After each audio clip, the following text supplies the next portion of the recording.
This is a game for the NES that a lot of people seem to just have, whether they liked surfing and skateboards or not, because it was just kind of 80s and 90s craze, the surfing and skateboarding. T&C Surf Designs, Wood and Water Rage, which I didn't even know about the second part of the title, even though I had the game. So it was a game I knew and kind of associated with my NES in the early days of playing games. So here we have a Super 7 action figure of one of the characters from that game. It's actually, this brand has these characters, the T&C Surf Design, the Town and Country Surf Shop, and it's kind of like a brand that sells merchandise like surfing shorts and boards and all these things. Back then they used these like mascots, and then that's what they used to make the game. So it's kind of a brilliant marketing combination for the time. I'd like to have this just kind of representing like that game, put it in my kind of game action figure section. There weren't a lot of toys of video games back then, so it's cool to grab something like this that I definitely would have wanted. I would have grabbed this as a kid to kind of pretend the game.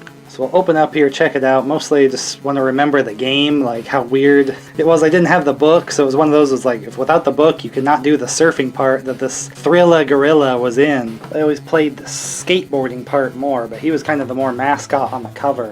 So it's probably cooler to keep on the card, just because the packaging's really cool, but you know me, I gotta just open up my stuff.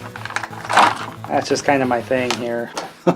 So he does come with his surfboard. Of course, we're talking NES, so it's not like you could see like that he had a striped surfboard or anything. Maybe this was one they sold in the shop, I don't know. You'd think thered be something on the bottom though too, but maybe just because it's the action figure one. But we have a peg here that he can stand it on. So let's see, I think this is just a simple figure here, very short legs, can't go forward too much.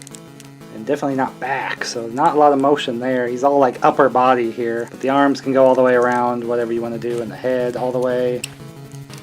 I just was impressed kind of by the detail that I could see going, like signature hat with the checkerboard, and then the shades of like this full reflection thing going on in there with like all the colors, very small, so pretty awesome tiny detail for the Thrilla gorilla here.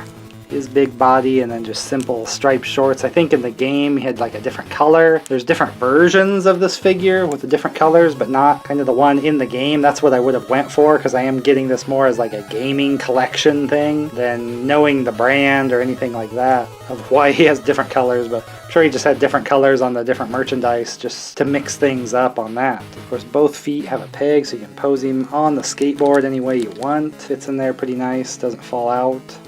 Then his hand is open a little bit, so I assume you can probably have him hold the surfboard too if you didn't want to have him standing on it. So a few options for like a simple 5-point figure. I just got it because it's kind of cool to mix into a kind of old video game action figure collection I kind of have going. There wasn't a lot of toys of video games back then. Not until like Pokemon they started really merchandising stuff, so I don't have a whole lot in that shelf. I mean, for the most part, for variety. But when they would kind of dare to make some toys, I wanted to get them. So this is a newer one, so it doesn't fit like the older, but it does represent like some of the older games I did have growing up. T&C Surf Design.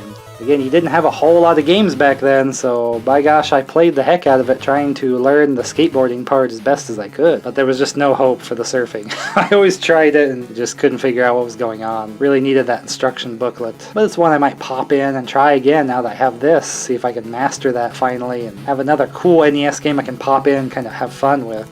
Typically that's why I'm opening here is old action figures and stuff that I'm showing that I used to have as a kid or want as a kid. And something like the old NES goes right along with that. That's what I would have been playing as much as I could while we had the TV, and then go play with these old action figures when I could. So if that's the time period you want to see cool stuff about, it's new and usually older, this is where you want to be. So hopefully I'll get to see you in the next video.